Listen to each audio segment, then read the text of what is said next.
Ingat ka, ha? Ay, naknang Mi, ang importante, wala ka pang apo.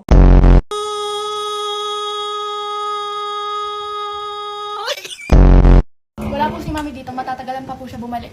Sabi niya. Pasok ng Wednesday? Di magandang ganun. Sipag mo naman anak, ayaw mo nang nawawala ng pasok. Hindi ganun. Dapat, pag walang pasok ng Wednesday, idire-diretso na nila hanggang Friday. Eh, saan tayo pupunta anak? Boracay. Ay, ano Boracay? Sa Japan tayo pupunta. Sa Japan tayo pupunta. Saan tayo pupunta? Sa Japan? Japan. Bago ko mga two-piece.